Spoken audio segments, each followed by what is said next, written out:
वरी भी पाक सैन दी ज़ाते बावाज़े बुलंदतर सलवात। नारे तकबीर, नारे रिसालत, नारे हैदरी, हुसैनियत, यजीदियत, तालिब जिन ढेर दुश्मन ते लानत। हाणे आऊं तालिब इल्म मौलाना ज़मीर अली भट्टी साहब के मजलिस जी दाद ॾियां थो। मेंबर ते अचनि ऐं मौला जी मजलिस के फ़ज़ाइल सां फ़ैज़ फरमाईंदा। बावाज़े बुलंदतर सलवात।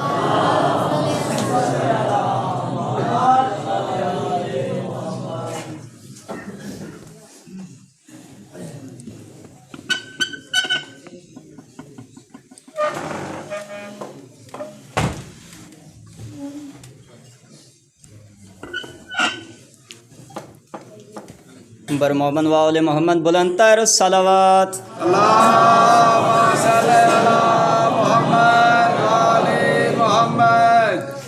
सलात जो पढ़ना अज़ीम इबादत सब मिली करे बावाज़े बुलंद सलावत।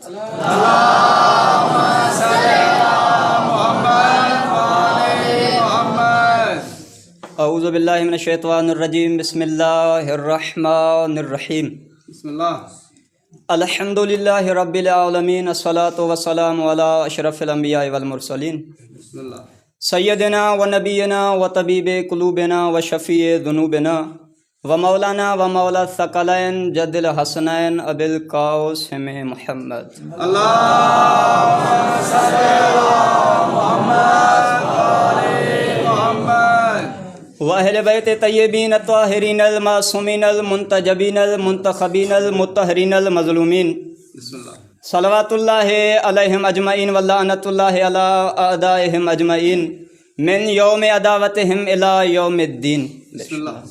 अम्मा बाद फ़क़द क़ाल तबारक व तआला फ़िल क़ुरआनिल मजीद बिस्मिल्लाहिर रहमानिर रहीम व युतइमून अत्ताअम अला हुब्बिही मिस्कीनम व यतीमम व असीरा बावाज़े बुलंद सलावत।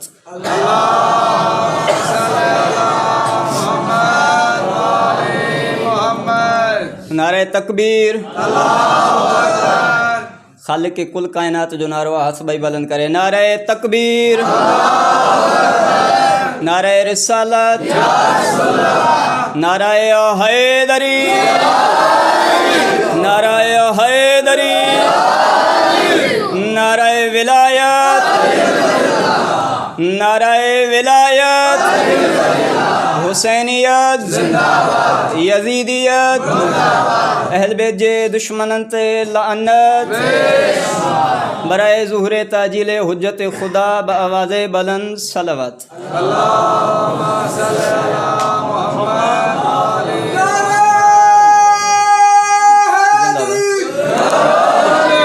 जिंदाबाद। अज़ान मोहतरम जीअं त पढ़ण जो इरादो वधीक हुयो मगर राति खां वठी मूंखे थियो बुखार, लिहाज़ा ॾाढी मुश्किल सां मां बीठो आहियां। इंशाअल्लाह दुआ त पढ़ी वेंदासीं। नारे हैदरी। मूंखां कई गुना वधीक बहितर साईं जन पढ़ी आया। असां बि सिर्फ़ु नंढड़े तालिब इल्म जी हैसियत सां अव्हां जी ख़िदमत में हाज़िरी ॾींदासीं। जेकॾहिं ॻाल्हि असांजी पसंदि अचे ऐं मुंहिंजी महिनत तव्हांखे पसंदि अचे त थोरो थोरो ॻाल्हाईंदा अचिजो। जेकॾहिं न बि ॻाल्हाईंदो मुंहिंजे हक़ में पुटु सम्झी नंढो भाउ सम्झी जेकॾहिं दुआ कंदो तॾहिं बि मां राज़ी थींदुसि। मुंहिंजा साईं सभ खां पहिरीं उन करीम ख़ालिक जा असां ऐं तव्हां सभिनी ते लख एहसान जंहिं असांखे उन घराणे में पैदा कयो आहे जेको घराणो हर दौर में अली जे इश्क में हाय हाय। पहिरियां मां पाण खे दाद ॾियां, बाद में ॾिसंदुसि तव्हां ॾियो था या नथा ॾियो, न त असरत रहिजी वेंदी।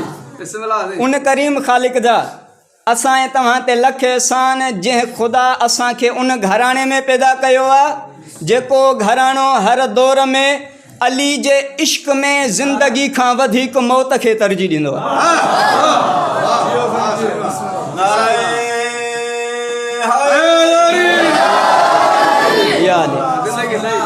जेको घराणो अली जे इश्क में ज़िंदगी खां वधीक मौत खे तरजीह ॾींदो आहे। ऐं तमामु तर दुरूद ऐं सलाम उन पाक पैगंबर ते जंहिं असां ई तव्हांखे ज़िंदगी गुज़ारण जो तरीक़ो सेखारियो। कहिड़ो तरीक़ो? अगरि जियो त अली अली करे ऐं मरो त हुसैन हुसैन करे।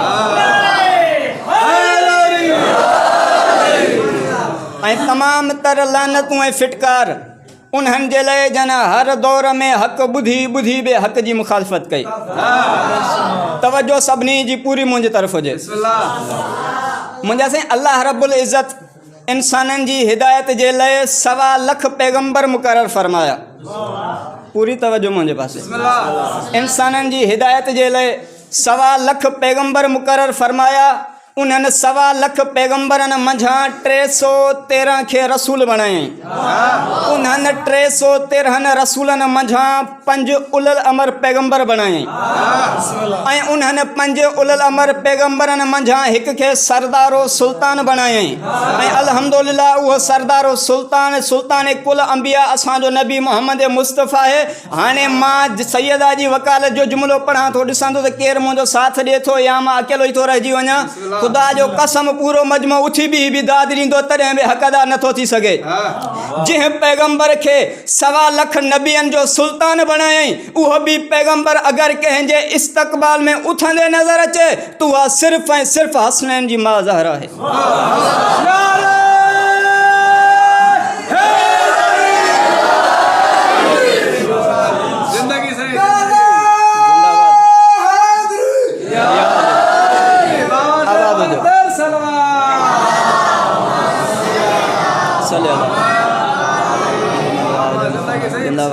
जिंदाबाद आबाद हुजो। साईं बाबा राज़ी वेठा आहियो? बिस्मिल्लाह बिस्मिल्लाह बिस्मिल्लाह। मौला आबाद रखे तव्हां सलामत हुजो। मुंहिंजा साईं मां अव्हांजी ख़िदमत में अल्लाह रब्बुल इज़्ज़त जे लाराइब किताब मंझां उहो किताब जंहिंमें कंहिं शक शुबे जी काई गुंजाइश ई न आहे, सूरह दहर मंझां आयत नंबर 8 पढ़ण जो शरफ़ हासिल कयो आहे। मगर उन्हनि जी माना ऐं मफ़हूम करण खां पहिरियां अव्हांजी ख़िदमत में सूरह ज़ारियात जे चंद आयतनि जो तर्जुमो पेश कयां। सूरह ज़ारियात अल्लाह रब्बुल इज़्ज़त जो इरशाद थो थिए, हबीब जी मुंहिंजा तबीब, हबीब छा तो ताईं। साईं ही आहिनि क़ुरान जूं आयतूं, मगर दर हक़ीक़त अल्लाह पंहिंजे हबीब खे हिकु किस्सो थो ॿुधाए, हिकु कहाणी। आवाज़ कुदरती अचे, हबीब छा तो ताईं हज़रत इब्राहीम अलैहिस्सलाम जे इज़्ज़तदार महिमाननि जो ज़िक्र पहुतो या न? कहिड़ो ज़िक्र उन ई आयतनि में बयानु थो करे त जॾहिं हज़रत इब्राहीम अलैहिस्सलाम जा इज़्ज़तदार महिमान उन वटि पहुता, हज़रत इब्राहीम अलैहिस्सलाम उन्हनि जे लाइ दस्तरखान सजायो। दस्तरखान सजाइण खां बाद में हज़रत इब्राहीम अलैहिस्सलाम पंहिंजे घर विया। घर वञी करे उन्हनि पाड़ड़ो तयारु कयो, भुॻल गोश्त खणी करे हज़रत इब्राहीम अलैहिस्सलाम दस्तरखान ते रखियो। महिमाननि खे चवणु लॻो, ही खाधो खाओ। तवजो है, ही खाधो खाओ। मगर क़ुरान थो चए त उन्हनि महिमाननि हज़रत इब्राहीम अलैहिस्सलाम जो खाधो खाइण खां इनकार करे छॾियो। ही अल्लाह जो नबी चवणु लॻो, छा ही खाधो तव्हांजे शायान शान न आहे या मुंहिंजे ख़ुलूस में काई कमी आहे? उहे चवणु लॻा, ए अल्लाह जा नबी, न ई तव्हांजे ख़ुलूस में काई कमी आहे, न ई ही खाधो असांजे शायान शान न आहे, मसालो अञा ॿियो आहे। नबी पुछणु लॻो, कहिड़ो मसालो आहे? उन्हनि जो आवाज़ु आयो, ए अल्लाह जा नबी, मसालो इहो आहे, असां आहियूं फ़रिश्ता ऐं असांखे बुख न आहे लॻंदी।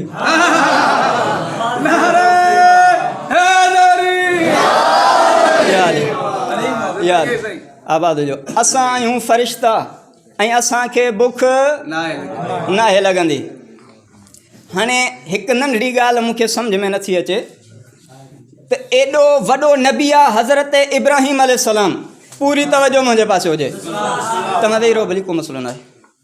एॾो वॾो नबी आहे हज़रत इब्राहीम अलैहिस्सलाम, ही एॾो वॾो नबी। हाणे मूंखे त कोई इहा नंढड़ी ॻाल्हि सम्झाए, मां पाण ख़ुदि परेशान आहियां। एॾो वॾो नबी हज़रत इब्राहीम अलैहिस्सलाम, एॾो वॾो नबी थी करे बशरी लिबास में हज़रत जिब्राईल अलैहिस्सलाम जो नूर न सुञाणे सघियो, त पोइ अॼु जो मौलाना उन्हनि जा नूर कीअं सुञाणींदा जंहिंजे दरवाज़े ते इहो ई जिब्राईल कॾहिं मिसकीन बणिजी थो अचे, कॾहिं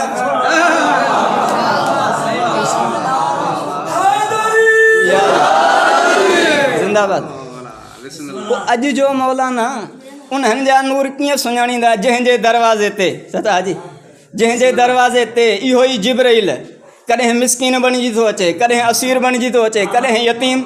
हाणे बाबा ॻाल्हि मूंखे करणी क़ुर मंझि आहे, ॿिए पासे वञिणो न आहे।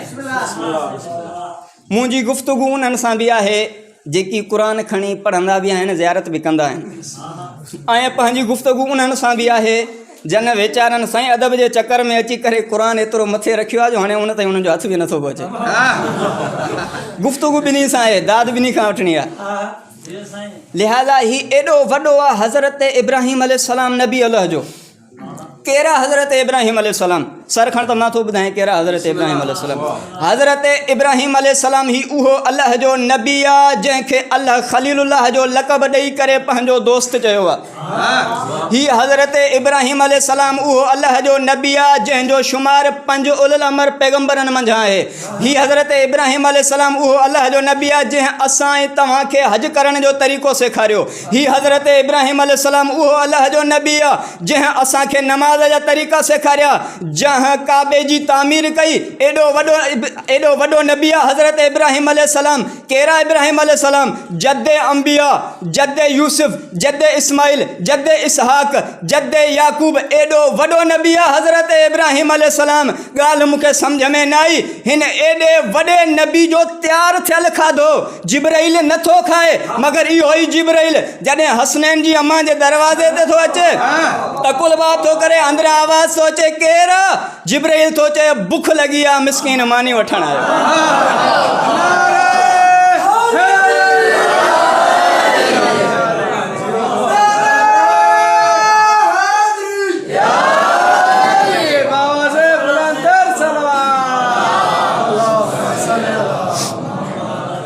आबाद हुजो। ही एॾो वॾो नबी हज़रत इब्राहिम अलैहिस्सलाम। क़ुर थो चए हुनजो तयारु थियल खाधो जिब्राइल नथो खाए। भले इज़त रखण जे लाइ वठे सा बाद में वञी न खाया, डायरेक्ट जवाब नथा खाई सघूं, फ़रिश्ता आहियूं, बुख लॻंदी ई न आहे।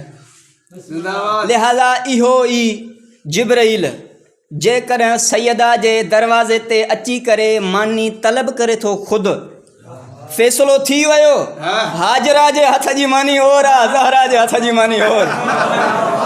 पाक सेन दी ज़ात ते बुलंदर सलवात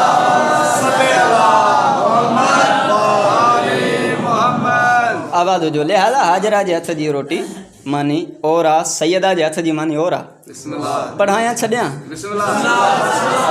आवाज़ हुजो। हिन आयत जे बारे में जेका मूं अव्हांजी ख़िदमत में पढ़ी, सूरे दहर के सूरे इंसान भी चयो वेंदो आहे। आयत नंबर 8 वयुतइमून तआम अला हुब्बिही मिस्कीनन व यतीमन व असीरा। यानी तव्हां मंझां के अहिड़ा आहिनि जेके अल्लाह जी हुब में, मोहब्बत में मिस्कीननि, यतीमनि, असीरनि खे खाधो ॾींदा आहिनि। हिन आयत जे बारे में अहले सुन्नत जे आलिम दीन शाह अब्दुल अज़ीज़ मुहद्दिस दहलवी लिखनि था। आसमान खां वॾो नालो आहे असांजे अहले सुन्नत बरादरनि वटि, शाह अब्दुल अज़ीज़ मुहद्दिस दहलवी। वो पंहिंजे किताब में लिखे थो हिन आयत जे बारे में त जॾहिं हसनैन बीमार थिया त अहल बेत घर में रोज़े जी मिन्नत रखी त जॾहिं हिननि खे शफ़ा मिलंदी त असां 5 तन रोज़ा रखंदासीं। हसनैन खे शिफ़ा मिली, हिननि अहल बेतनि रोज़ा रखिया, 5 तन रोज़ा रखिया। जॾहिं अफ़्तारी जो टाइम आयो, मग़रिबनि जी आज़ान थी चुकी, अफ़्तारी जो टाइम आयो। अफ़्तारी जो जीअं ई टाइम आयो, मुंहिंजे मौला अली पहिरियों लुकुम अञा खयो, मूं ते पतो न आहे, सिर्फ़ु टोड़ियो आहे, दरवाज़े ते दस्तक थी आहे। मौला फरमाईंदा भेण फिज़ा मालूम कयो केरु आयो आहे दरवाज़े ते? साईं फिज़ा अची मालूम थी करे केरु? ॿारहें आवाज़ सोचे वयुतइमून तआम अला हुब्बिही मिस्कीनन व यतीमन व असीरा। बुख लॻी आहे, मां मिस्कीन मानी वठणु आयो आहियां। बीबी फिज़ा वापसि अची करे मौला खे चवणु लॻी, मौला कोई मिस्कीन आहे मानी थो तलब करे। मौला फरमाइनि था असां 5 तन सुभाणे मानी खाईंदासीं, ही असांजी मानी वञनि मिस्कीन खे ॾे। ही आहे फ़िक़े जाफ़रिया जो मयार। अफ़्तार जो टाइम आहे, लुकमो ज़बान ते पहुचाइण खां पहिरियां हुन जी ज़ात राज़ी, बाद में असां। अहिड़े ई तरीक़े सां जॾहिं ॿियो ॾींहुं थियो, साॻिए अफ़्तारी जो टाइम, वरी दरवाज़े ते तकुलबाब थियो। मौला फरमाईंदा भेण फिज़ा अॼु ॾिसी अचो केरु आयो आहे दरवाज़े ते। जीअं जो बीबी दरवाज़े ते आई, वरी उतां ई सदा थी अचे वयुतइमून तआम अला हुब्बिही मिस्कीनन व यतीमन व असीरा। आवाज़ थो अचे अॼु मिस्कीन न, अॼु यतीम आहे, अॼु मूंखे बुख लॻी आहे, मानी खारायो। बीबी अची करे चवणु लॻी। अहिड़े ई तरीक़े सां बाबा साईं 3 ॾींहं ते बि पूरी तवजो मुंहिंजे पासे, टे ॾींहं ते भी मगर पहिरें ॾींहं ते अचण वारो मिसकिन, ॿिए ॾींहं ते अचण वारो यतीम, टे ॾींहं ते अचण वारो असीर। हाणे हिन जे बारे में, हिन आयत जे बारे में एले सुनत जा आलम दीन अगरि लिखी बि वञनि ऐं तॾहिं बि असां ख़ुशि न थींदासीं त पोइ छा थींदो। उहे लिखनि था हिन आयत जे बारे में त ही सैयदा जे दरवाज़े ते अचण वारा के मदीने जा फ़क़ीर न हुया बल्कि जन्नत जा फ़रिश्ता हुया जेकी असांखे ॾसनि पिया त अली ऐं ज़हरा खां घुरण बिदत न आहे हूंदी।